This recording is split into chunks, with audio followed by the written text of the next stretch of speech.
Audiencia, buenas noches. Gracias por sintonizar Estación Siniestra.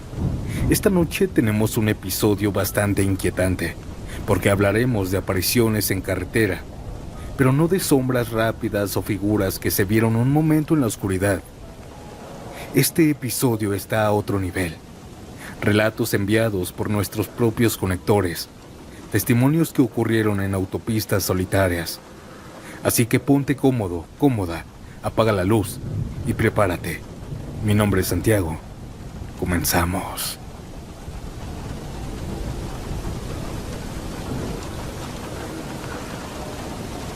Esto que voy a contarles nos pasó a mi esposo y a mí hace algunos años, cuando planeamos un fin de semana para ir a visitar a mi mamá que vivía en Xochitepec, Morelos. Nosotros somos de la Ciudad de México, así que cada que vamos tenemos que agarrar carretera. No es algo que hagamos seguido, pero esta vez queríamos sorprenderla. Salimos temprano, pero entre el tráfico y paradas para cargar gasolina o comer se nos hizo un poco más tarde de lo planeado. No era tan noche, eran aproximadamente las 7:30, pero ya estaba oscuro. Pasando la zona de Coajomulco, el paisaje cambia mucho. Ya no hay casas, ya no hay tiendas, ya no hay civilización. Solo carreteras, árboles y tramos largos completamente solos. Recuerdo que íbamos escuchando música, tranquila. Yo iba viendo por la ventana porque siempre me ha dado una tranquilidad enorme viajar en carretera. Esa noche se sentía muy solitaria. Iba cantando en voz baja, viendo pasar los árboles. Y de repente, de la nada, salió una muchacha a lo lejos. Mi esposo frenó fuerte, quedamos al frente de ella. Ella salió prácticamente de entre la oscuridad hacia el carril, agitando los brazos. Era una joven delgada, vestía normal, jeans y una playera rosa. Lo recuerdo perfectamente porque me llamó la atención el contraste de la ropa clara con la oscuridad del lugar. Pero lo que más me impactó fue que tenía un golpe en la cabeza. La sangre no se veía fresca, se veía como seca, oscura, pegada al cabello y a la ropa. Ella estaba muy alterada. Se acercó a la ventana y casi llorando nos dijo: "Por favor, ayúdenme.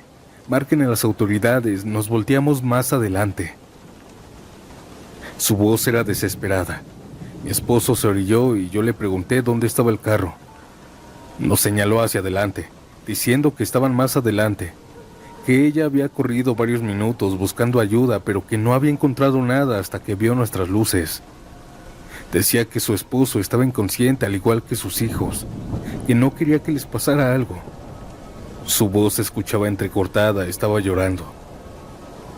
Mi esposo le dijo que subiera, que fuéramos al accidente para ayudar, pero ella no quería subir. Solo repetía que marcáramos a la patrulla, a la ambulancia, a quien fuera, pero que la ayudáramos.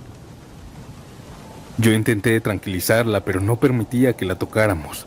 Hacía frío y le ofrecí una chamarra, pero se movía hacia atrás, como si no quisiera contacto.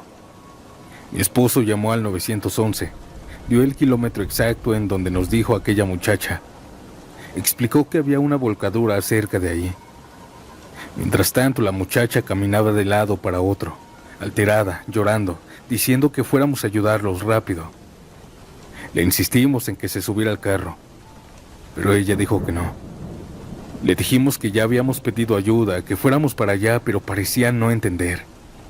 De pronto dijo que iría a buscar más ayuda, que intentaría encontrarse con los paramédicos en el camino, y salió corriendo, hacia la oscuridad justo por en medio de la carretera.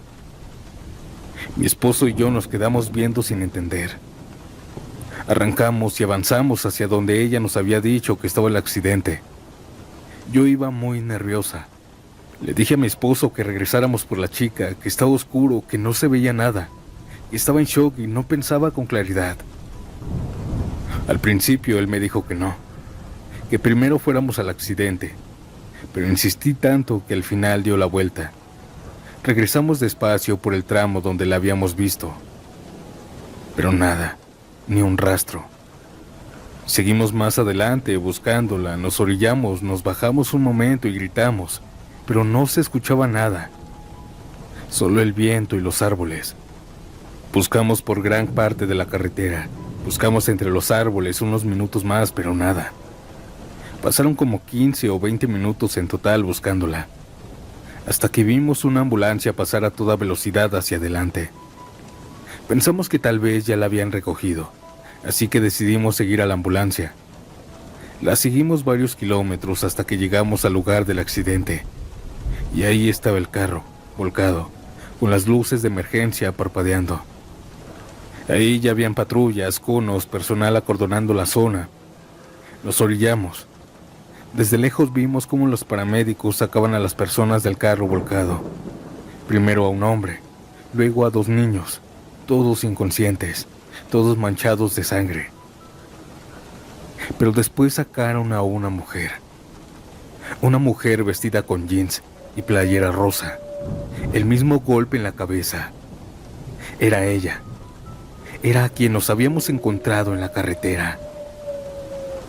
Sentí que el estómago se me cayó. Miré a mi esposo y él estaba igual de pálido. No podía ser posible. La habíamos visto caminando, hablando o gritando, pidiendo ayuda. Pero ahora estaba ahí, inconsciente, saliendo del carro volcado. Nos quedamos en shock. Mi esposo preguntó discretamente a un paramédico si habían encontrado a alguien caminando por la carretera pidiendo ayuda.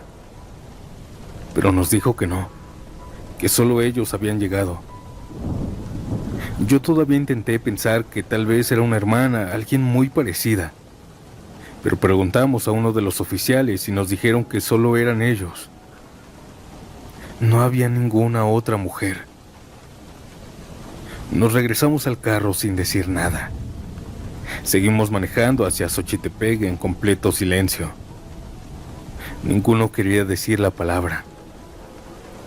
Pero los dos sabíamos lo mismo. Habíamos visto su espíritu. Salió a pedir ayuda para sus hijos, para su esposo. Llegamos a la casa de mi mamá y le contamos todo. Ella solo nos dijo algo que hasta hoy me pone la piel chinita. Cuando alguien muere en carretera, a veces no sabe que ya murió.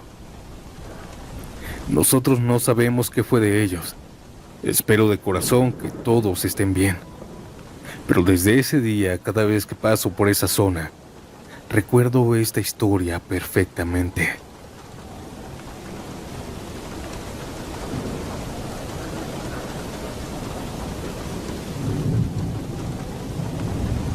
¿Ustedes creen en el charro negro? Mi nombre es Homero y déjenme contarles un encuentro que tuve con este ente, con esta leyenda. En ese entonces tenía 38 años y trabajaba junto con mi compañero Julián, haciendo entregas industriales. Viajábamos mucho por carretera. A veces él manejaba y cuando se cansaba era mi turno. Llevaba 1 año con él como compañero y yo llevaba más de 10 años trabajando en la empresa. Claro que habíamos tenido encuentros paranormales. Claro que nos habían asustado. Sombras en la carretera, sonidos extraños, figuras que ves en la oscuridad. Pero nada parecido a esto. Eran alrededor de las 4 de la madrugada. Habíamos salido del centro de Guanajuato y queríamos llegar temprano a Santa Teresa, así que tomamos la carretera a Guanajuato-Silao. A esa hora la carretera está prácticamente sola, solo uno que otro tráiler o camión de carga. Yo iba manejando una camioneta blanca de la empresa. Julián iba de copiloto. La carretera estaba despejada y, siendo honestos, íbamos algo rápido, unos 120 kilómetros por hora, quizá un poco más. No había tráfico y queríamos llegar un poco antes. Íbamos platicando cosas del trabajo, riéndonos de un cliente que siempre nos molestaba. El ambiente era normal, relajado, hasta que un ruido que escuchamos nos distrajo. Fue un relinchar, fuerte, pero no lejano. Se escuchó como si el caballo estuviera con nosotros. Julián y yo nos quedamos callados al mismo tiempo. Volteamos a ambos lados de la carretera, pero no había nada. Solo oscuridad y el asfalto iluminado por las luces. Pensamos que tal vez el camión que nos había rebasado segundos antes llevaba animales. Nos convencimos de eso, así que seguimos manejando, platicando y riéndonos. Pero unos segundos después, se volvieron a escuchar otro relinchar. esta vez del lado del copiloto, más cerca, mucho más cerca. Julián volteó hacia la ventana de golpe. Yo miré por el retrovisor, pero no se veía nada. La carretera estaba completamente sola. Intentamos tranquilizarnos diciendo que quizá alguna bocina estaba en algún punto de la carretera, algún sonido extraño que el viento arrastraba. Intentamos pensar eso. Pero entonces empezó algo peor. Se escuchó el galope, claros golpes de casco contra el pavimento, uno tras otro, como si un caballo viniera corriendo detrás de nosotros. Mi corazón empezó a acelerarse. Miré el retrovisor central, pero no se veía absolutamente nada. Sin embargo, en el espejo lateral del lado del conductor, de mi lado, algo comenzó a notarse. Una sombra. Al principio pensé que era un efecto de luz, pero no. Era la silueta de un caballo. Venía acercándose rápido. El sonido del galope era claro, fuerte, constante. Y entonces lo vimos.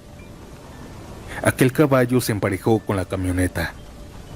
Era completamente negro, grande, más grande de lo normal. Encima iba vestido un hombre vestido de charro, todo de negro, con detalles dorados en el pantalón, y llevaba un poncho que le cubría el pecho y la espalda. Sombrero ancho, perfectamente colocado, espalda recta. Era como si la velocidad y el aire que pegaba no significara nada. Al verlo yo me quedé petrificado. Lo miré de arriba abajo. Y lo más extraño, lo más aterrador, era que el caballo galopaba pero no tocaba el suelo. Sus patas se movían en el aire, como si corriera, pero no había impacto contra el pavimento. Sin embargo, también se escuchaba el galopar. Era algo muy raro que ni siquiera sé cómo explicarles. Julián empezó a decir groserías. Yo sentí un miedo enorme y gigantesco y mi única reacción fue apretar el acelerador. Subimos a 130, 140, 150 kilómetros por hora.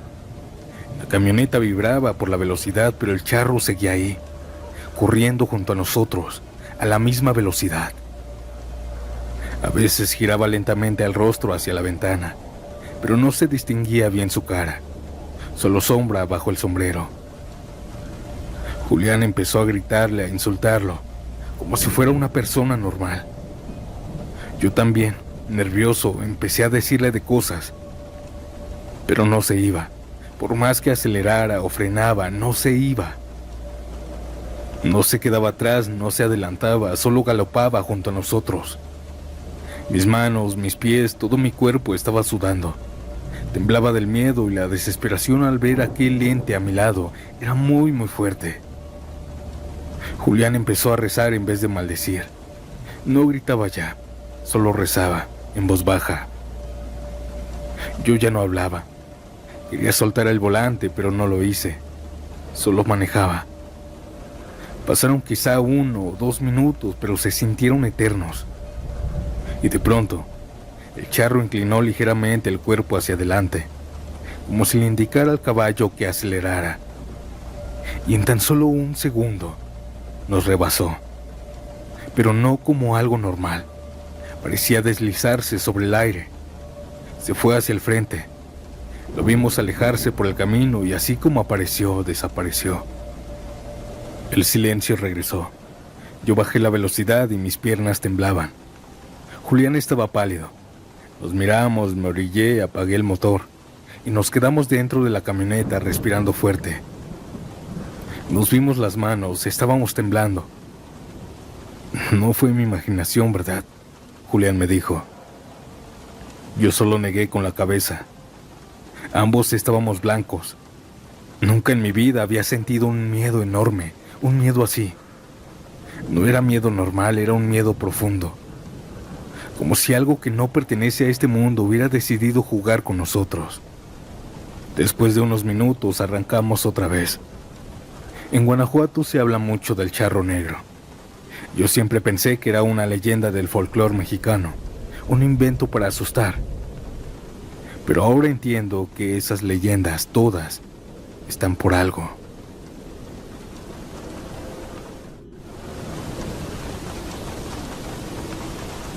Audiencia, antes de continuar con el episodio, si te está gustando, déjame un like y comenta a qué hora te atreves a escuchar estas historias en carretera. Ahora no los interrumpo más y sigamos con el siguiente relato bastante inquietante. Continuemos.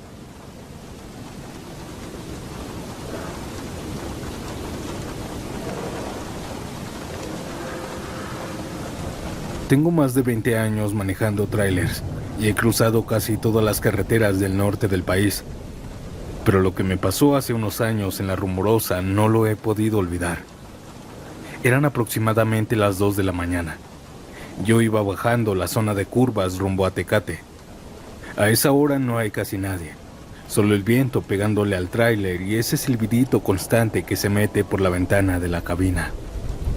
Y déjenme decirles algo, si La Rumorosa de día es peligrosa, La Rumorosa de noche es otra cosa. Las luces del tráiler apenas alcanzan a iluminar unos metros más adelante, y todo lo demás es pura oscuridad. Cerros, barrancos, no hay casas, no hay negocios, no hay nada. Yo iba concentrado, bajando con cuidado porque esa zona no perdona errores. Pero justo bajando por una curva a la orilla del acotamiento vi una silueta. Una mujer, sola, quizá unos 23 años, vestida con un vestido muy corto, con escote y zapatillas largas, sin suéter, sin chamarra, solo con una bolsa. Sin duda alguna era una servidora, ya saben de qué. Y hacía frío, un frío que calaba, pero ella parecía no tener. Estaba ahí, en la orilla, esperando a que la recogieran. Lo primero que pensé fue, ¿qué hace esa mujer aquí en plena madrugada? Esa no es zona de bares, no es zona donde trabajen mujeres, es pura carretera sin alumbrado. Yo seguí unos metros, pero algo me hizo frenar junto a ella. No sé si fue morbo, no sé si fue costumbre, pero me orillé. Desde adentro le abrí la puerta. Ella caminó despacio y se subió sin decir nada, ni buenas noches, ni gracias, nada. Solo se sentó y cerró la puerta. Yo arranqué. De reojo la observaba. Era delgada, blanca, pálida de verdad. Tenía ojeras como si no hubiera dormido en días. El maquillaje parecía mal puesto, corrido un poco de los ojos. Ella solo miraba al frente, fija, sin parpadear casi. Esperé que dijera algo, cuánto me iba a costar, a dónde iba, cosas de ese estilo. Pero nada. Solo se quedó en silencio. Encendí la radio para romper la tensión. Se prendió, pero solo se escuchaba estática. Moví la estación, pero nada. Intenté conectar mi música por Bluetooth. La pantalla se encendía, pero no reproducía nada. Pensé que era mala señal. Apagué la radio. Silencio otra vez. Un silencio pesado. Intenté hablarle. ¿De dónde viene, muchacha? ¿Necesita ayuda? ¿Le pasa algo? Pero no respondió. ¿A dónde la llevo? Nada. No me dijo nada. Solo miraba al frente. Empecé a sentir un frío extraño dentro de la cabina. Miré el tablero, la calefacción estaba encendida, pero el aire que se sentía no era un frío normal. Era como si la temperatura hubiera bajado solo de su lado. Mis manos empezaron a sudar. Me estaba sugestionando, pero intenté relajarme. Quise orillarme para empezar el trabajo de ella, ya saben. Comencé a bajar la velocidad y entonces habló. Una sola palabra me dijo. Sigue. No volteó a verme.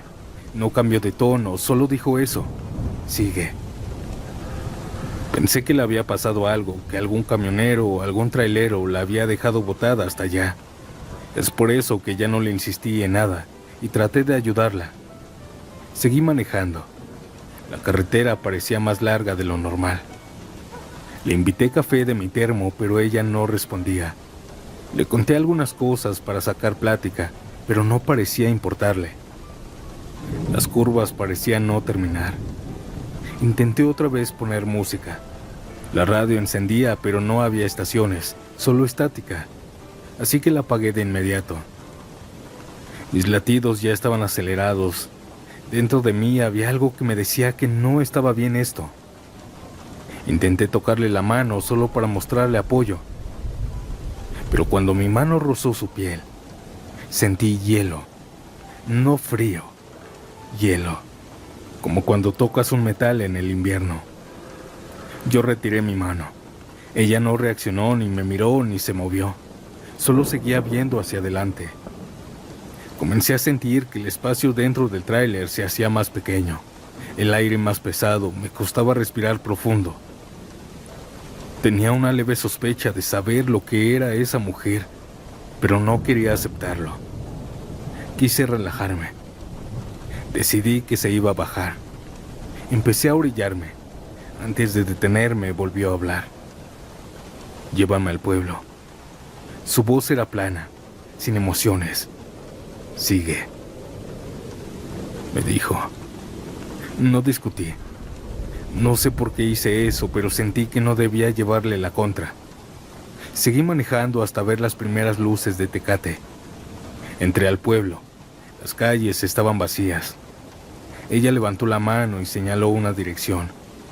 Yo la obedecí. Giré una calle, luego otra, pasé varias cuadras. Me metí a donde ella decía, hasta que paramos en un lugar. Vi dónde estábamos. Estábamos frente al cementerio municipal de Tecate. Las rejas cerradas, oscuro, silencioso. Me detuve. Ella abrió la puerta. Me dijo gracias a secas y bajó despacio. Cerró, caminó hacia la reja. Yo la seguí con la mirada. No volteó, no se despidió, no dijo nada. Ella llegó a la reja del cementerio y sin detenerse, la atravesó. La atravesó a audiencia, como si no existiera. Mi cerebro tardó unos segundos en entender lo que estaba viendo. Sentí que el pecho se me cerraba. Ella caminó unos pasos adentro del panteón y desapareció entre las tumbas. El frío dentro del tráiler desapareció de golpe. La radio se encendió sola y comenzó a sonar una estación normal. Era como si nada hubiera pasado, como si nada hubiera cambiado. Me quedé inmóvil unos segundos. Después apagué todo y arranqué. No miré atrás, no le conté a nadie, no pregunté nada. Solo era mi miedo y yo. Mientras manejaba de regreso a la carretera, supuse algo. Tal vez esa mujer murió en ese tramo. Tal vez alguien la aventó ahí y la dejaron tirada. Quizás su cuerpo fue enterrado en ese cementerio, pero su alma seguía atrapada ahí, en esa carretera. Y esa noche, yo solo la llevé a donde pertenecía.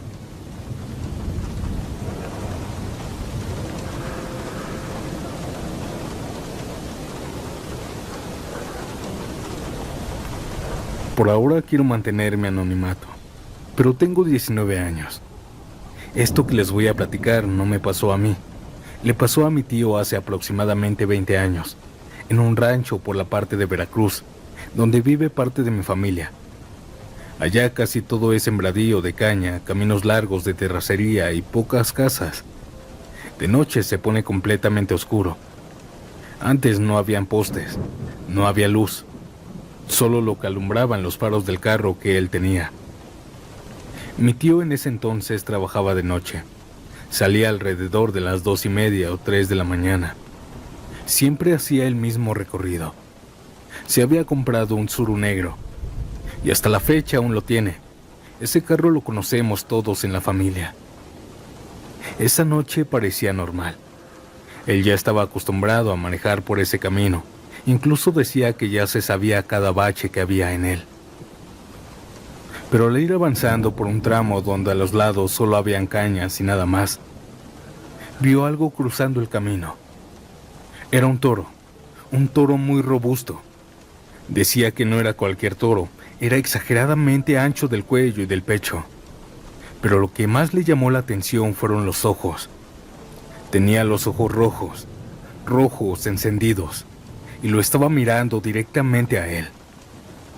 Mi tío bajó la velocidad, no por miedo, porque él siempre ha sido muy incrédulo.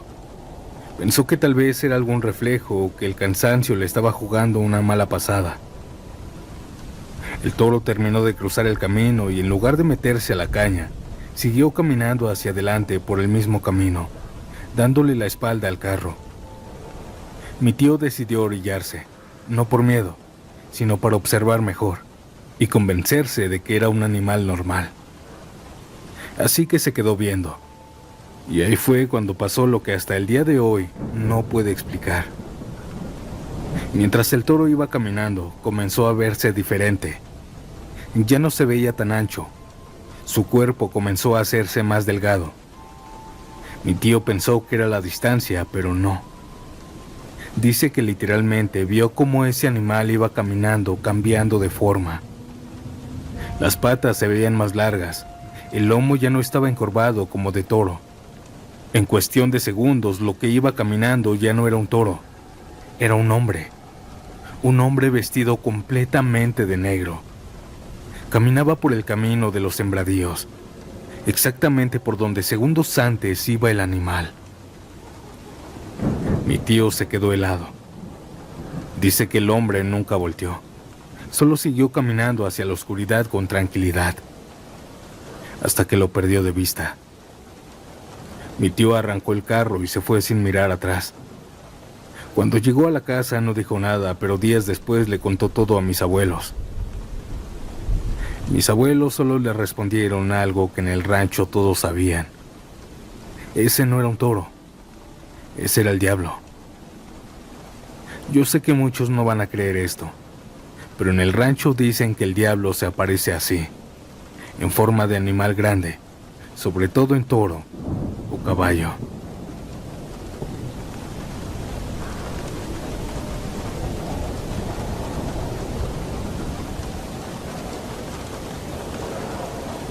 Mi nombre es Arturo, y esta experiencia le pasó a mis papás hace unos años. Mis abuelos vivían en el pueblito, una localidad rural perteneciente al municipio de Jilotepec, cerca de Xalapa, Veracruz. Anteriormente mis papás iban a visitar a mis abuelitos de manera constante, pero en una de tantas visitas, mi abuela le comentó a mi mamá que habían encontrado a un campesino muerto en la parte final del rancho de mi abuelito. Ese campesino era conocido por todos y había salido a ver sus tierras, que eran vecinas a las de mis abuelos. Su familia, al ver que no llegaba a la hora de costumbre, decidió ir a buscarlo. Sí lo encontraron, pero estaba tendido ya en la tierra sin signos vitales. Los primeros argumentos concluyeron que la causa de muerte había sido un paro cardíaco.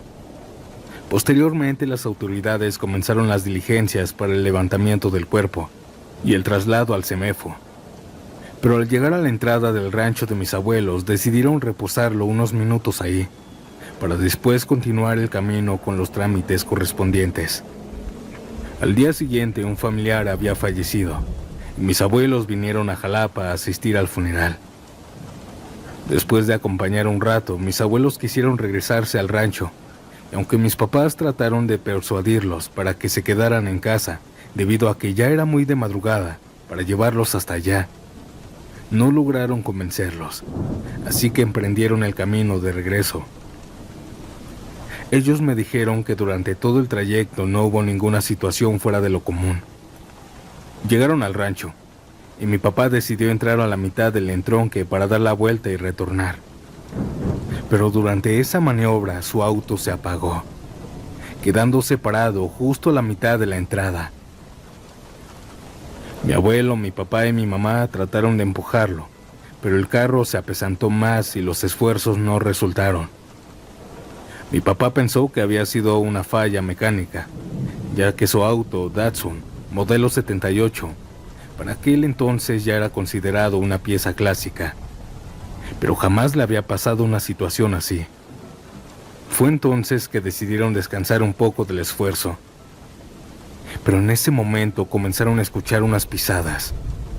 Era como si un grupo de personas vinieran en peregrinación. Pensaron que tal vez se trataba de un grupo de amigos que regresaba de alguna fiesta o algo similar. porque no era recurrente que personas transitaran a esa hora por ahí. Sin embargo, mi mamá vio la posibilidad de que ese grupo de personas pudieran ayudarlos a empujar el carro y retornar a casa. Pero al paso de los minutos, el sonido de las pisadas se fue extinguiendo lentamente, hasta que ya no se percibió nada. Mis papás dedujeron que ese grupo se había ido por algún otro camino. No se espantaron en el momento, pero mi papá, en su último intento por maniobrar con el carro, decidió arrancarlo y mágicamente encendió, permitiendo así dar la vuelta y salir de forma correcta de donde estaba atascado. Ellos dijeron que el coche ya no presentó ninguna otra falla hasta que llegaron a Jalapa. Aunque al paso de los años, platicando sobre ese eco, mis papás y mis abuelos piensan que tal vez el alma de aquel que reposaron en la entrada del rancho fue la que los ayudó a encender el carro nuevamente. O tal vez trataba de dar su último mensaje, debido a su fallecimiento repentino. Tiempo después y en futuras ocasiones que ellos iban para allá, no volvieron a pasar por alguna otra situación así. Sin embargo, es algo que aún me causa intriga y curiosidad en parte. Muchas gracias, audiencia, por escucharme.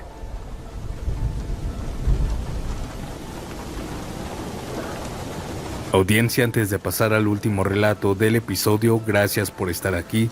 De verdad valoro que me acompañes hasta el final de cada video.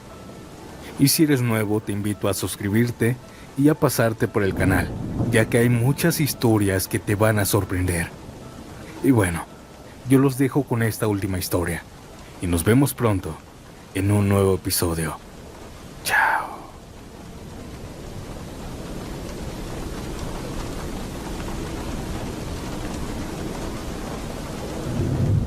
Les voy a contar la primera vez que vi un fantasma. Esto me pasó cuando tenía 17 años. Era la primera vez que mis papás me prestaban el carro para salir de fiesta. Mi papá me lo dio casi con miedo. Me dijo 1000 veces que no tomara, que regresara temprano y que manejara con cuidado. Era un Jetta gris bien cuidado. Yo me sentía grande esa noche. Fuimos a una fiesta por la zona boscosa del Estado de México, rumbo a un tramo que conecta hacia Temascaltepec. No es autopista grande, es carretera con curvas, bosques y muy poca luz. Salimos de la fiesta como a las 3:30 de la madrugada. Yo no había tomado, eso lo tenía claro. Íbamos 3, yo manejando, Diego de copiloto y Marcos atrás. Eran como las 4 de la mañana cuando agarramos el tramo más oscuro. La música iba bajita, ya todos estábamos cansados. Había neblina ligera en algunos puntos. Iba manejando, concentrándome, cuando entonces vi algo. Del lado derecho del acotamiento, un hombre estaba en bicicleta. Iba pedaleando despacio, de espaldas a nosotros. Traía un chaleco naranja, de esos que usan trabajadores o ciclistas para que los vean en la noche. Las franjas brillaban cuando les pegaban nuestras luces. Al principio no me pareció tan raro. Pensé que quizá era alguien que iba a trabajar temprano, aunque eran las 4 de la mañana. Lo fui viendo mientras nos acercábamos, pedaleando, lento, muy recto, sin voltear. No reaccionó cuando nuestras luces lo iluminaron completamente. Se lo señalé a Diego. ¿Ves al de la bici? Sí, me dijo. Ha de estar bien peligroso aquí manejar a esta hora. Marcos también se asomó a verlo. Ya estábamos a unos metros. Yo bajé un poco la velocidad porque me dio miedo, me dio cosa pasarle tan cerca. La carretera estaba completamente sola. No venía ningún carro en sentido contrario. Podía ver claramente la bicicleta. Y justo cuando estábamos por emparejarnos con él, aquel hombre desapareció. Simplemente ya no estaba. La bicicleta tampoco. Era como si lo hubieran borrado del camino. Yo frené instintivamente. Diego gritó y Marcos dijo una grosería.